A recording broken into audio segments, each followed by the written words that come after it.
Pemirsa, kembali disergap akibat dendam lama. Dua kelompok pemuda di Kota Makassar, Sulawesi Selatan kembali terlibat tawuran. Kedua kelompok saling serang menggunakan batu, petasan, dan anak panah hingga menutup jalan.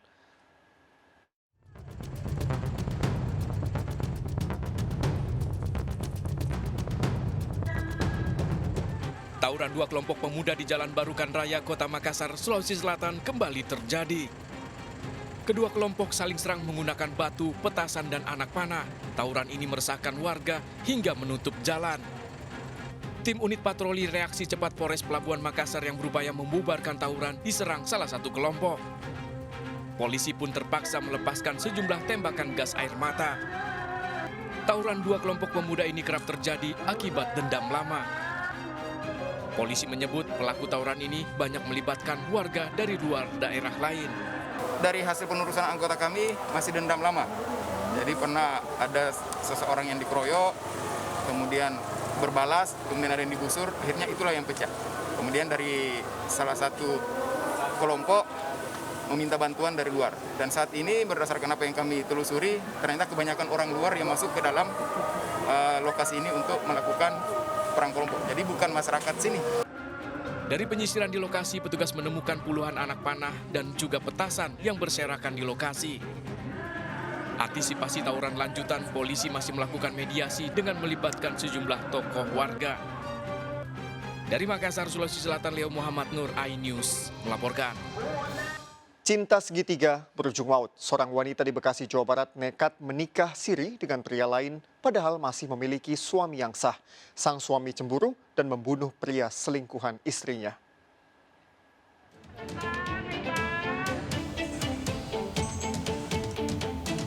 AM tak mengelak saat ditangkap polisi setelah terbukti membunuh seorang pria yang diduga selingkuhan istrinya.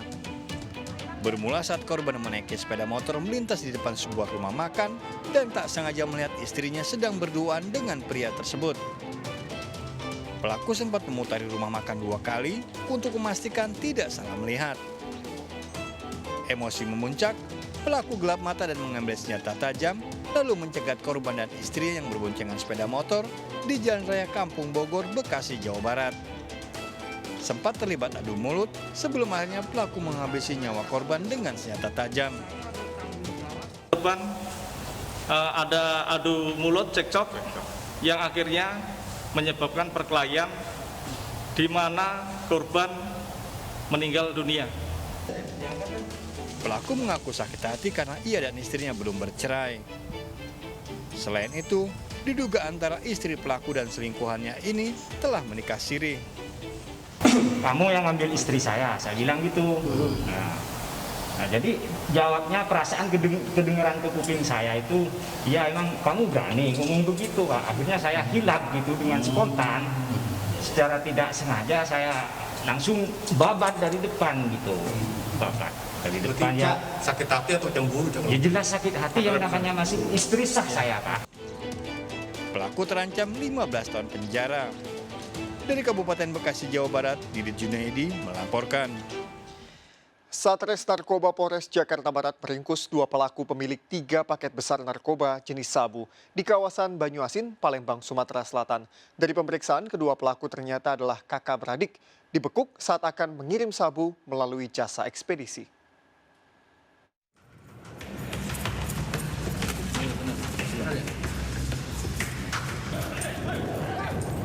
Upaya pelarian 2 pengedar sabu di kawasan ruko di Jalan Raya Tanjung Siapi-Api, Talang Kelapa, Banyuasin, Palembang, Sumatera Selatan ini gagal setelah unit 2 Satres Narkoba Polres Jakarta Barat mengepung lokasi. Kedua pelaku dibekuk saat tengah membawa 3 paket besar sabu yang akan dikirim melalui jasa ekspedisi. Saat digeledah ditemukan 3 paket besar sabu yang telah dikemas di dalam karung. Dari pemeriksaan kedua pelaku, AY 40 tahun dan MS 39 tahun ternyata satu keluarga kakak adik. Kami baru saja mengamankan 2 orang pelaku dari yang bersangkutan. Kami amankan ada 3 paket besar sabu-sabu. Ini merupakan hasil kerjasama kami dengan Bea Cukai di Bandara Soekarno-Hatta. Pelaku kemudian dibawa ke Mapolres Jakarta Barat untuk pemeriksaan lebih lanjut. polisi masih mengembangkan kasus pengiriman narkoba yang melibatkan kakak adik asal Palembang, Sumatera Selatan ini. Dari Jakarta, Miftahul Gani, iNews melaporkan. Polres Jakarta Utara meringkus pelaku spesialis jamret handphone yang aksinya sempat terekam CCTV dan viral di media sosial. Pelaku merupakan buruh korban PHK dan pengguna narkotika jenis sabu.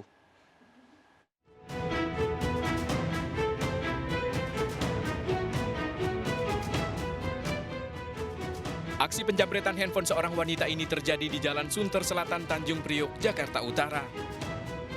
Pelaku nekat beraksi di siang hari saat situasi ramai. Dengan cepat pelaku menyambar handphone di saku belakang celana korban.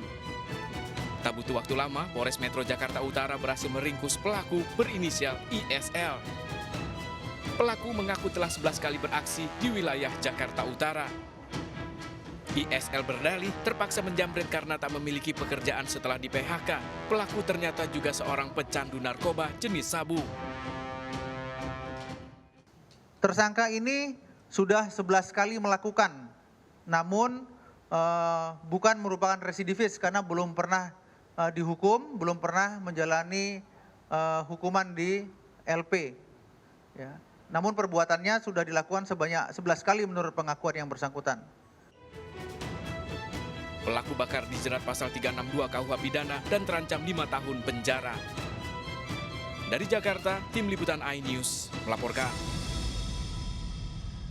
3 pemotor di Cibubur, Jakarta Timur tertabrak taksi saat melintasi jalan yang menikung.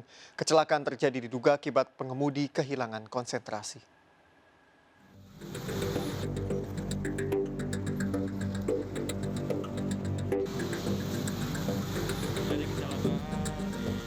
Bagian depan sebelah kiri taksi mengalami kerusakan usai menabrak 3 pengendara motor yang merupakan pengemudi ojek online di ruas Jalan Jambore, Cibubur, Jakarta Timur. Ketiga korban mengalami luka berat akibat tertabrak taksi dari arah berlawanan. Peristiwa berawal saat taksi melaju dari arah lapangan tembak menuju tol Jagorawi.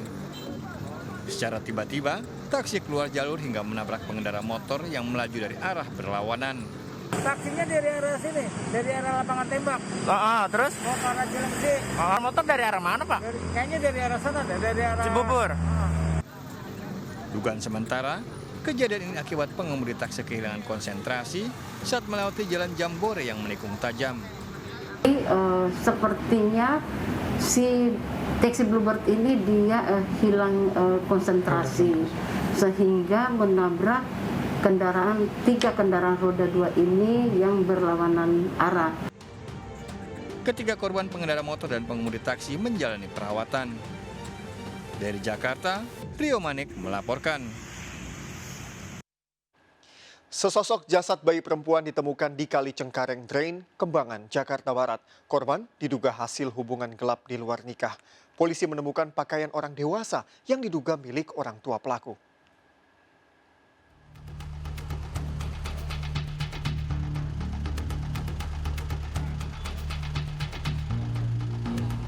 Polisi memeriksa petugas PPSU yang menemukan jasad bayi di tempat penyaringan sampah Kali Cengkareng Drain, Jakarta Barat.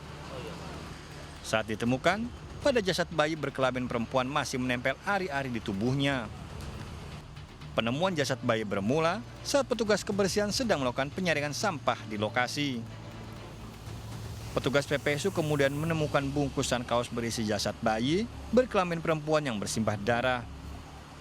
Naikin, terus jatuh mayatnya ke kayu, terus saya pindahin, terus saya buka dikit, ada bercara-cara darah, saya buka, terus saya kabarin pemantau. Polisi menemukan 2 kaos yang dijadikan alat untuk membungkus jasad bayi tersebut. Diduga kaos tersebut milik orang tua yang tega membuang bayi malang ini ke kali. Polisi masih melakukan penyelidikan terhadap dugaan tewasnya bayi akibat hasil hubungan gelap di luar nikah.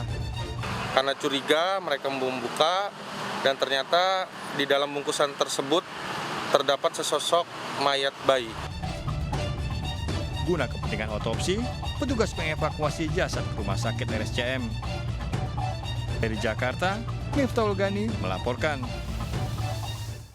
Pemirsa, kejahatan jalan raya yang terjadi di Jakarta kini mencari sasaran pengguna sepeda. Bukan merampas sepeda, tapi para pelaku mengincar barang berharga yang dibawa.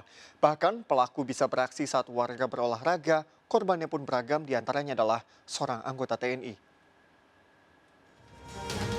Ibu apa yang hilang, Bu? Dari Jamret apa?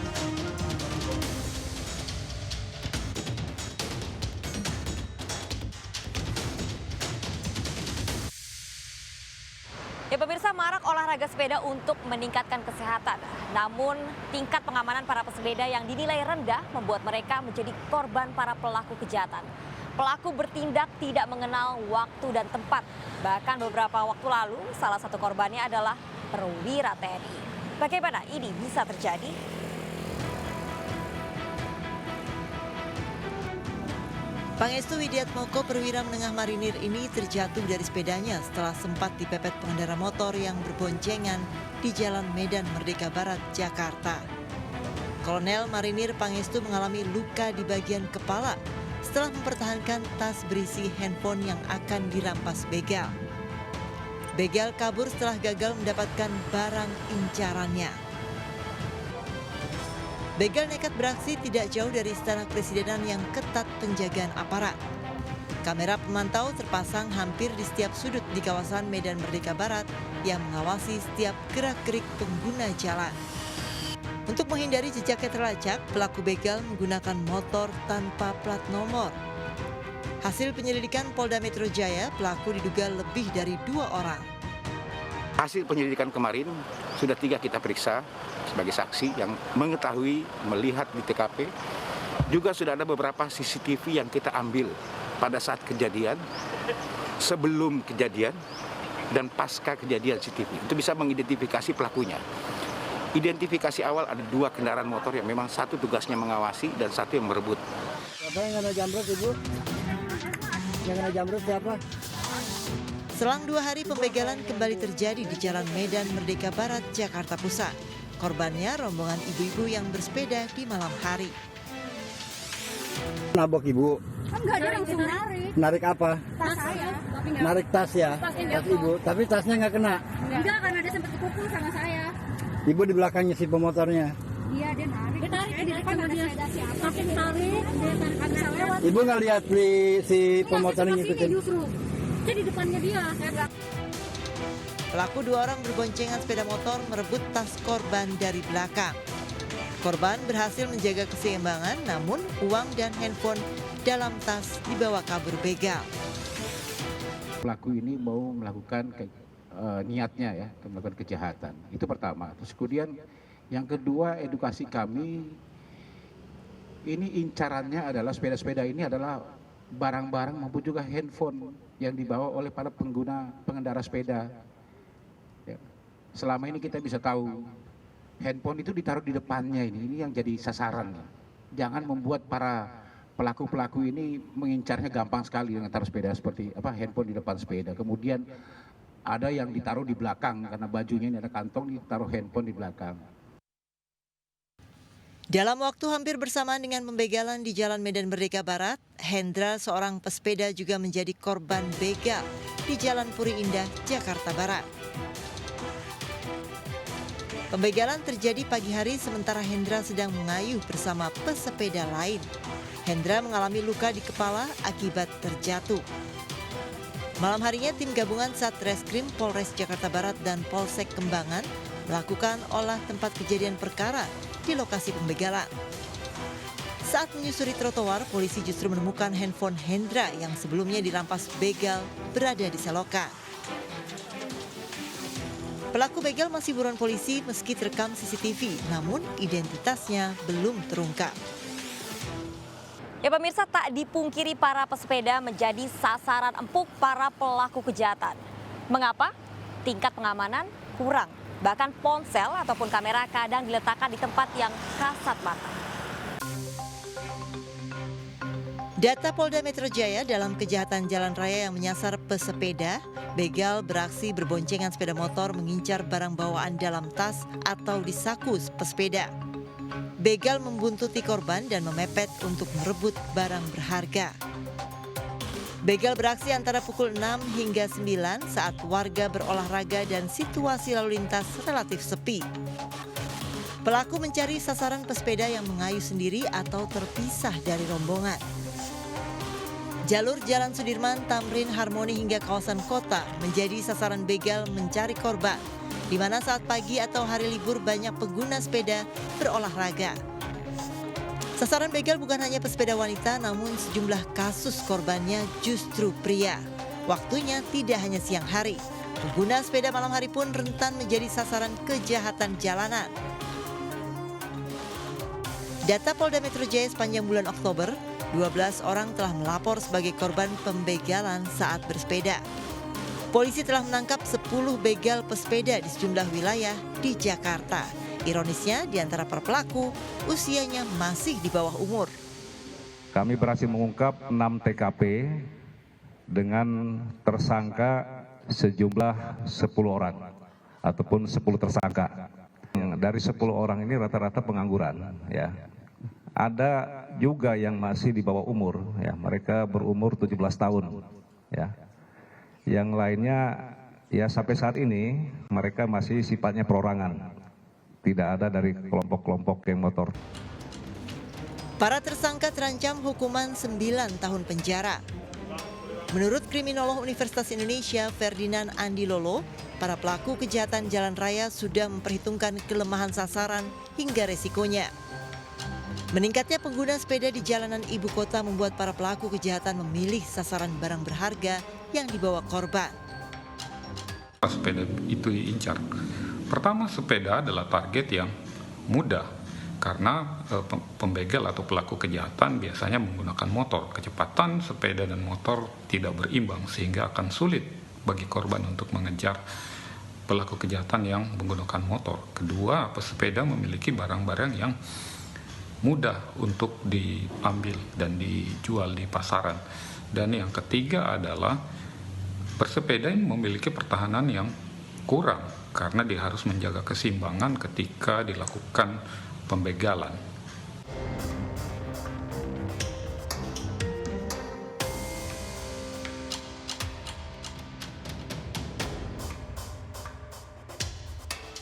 Kejahatan begal sepeda khususnya di ibu kota kian meresahkan. Apalagi terekam CCTV, para pelaku tidak segan beraksi menggunakan senjata tajam dan juga kekerasan.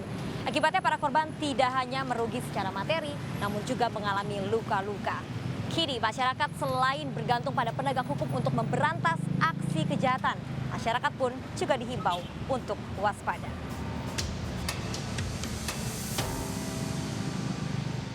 Seorang bocah ABG ditemukan tewas terikat di bekas galian di Gresik, Jawa Timur. Ikuti informasi lengkapnya sesaat lagi, tetap di Sergap.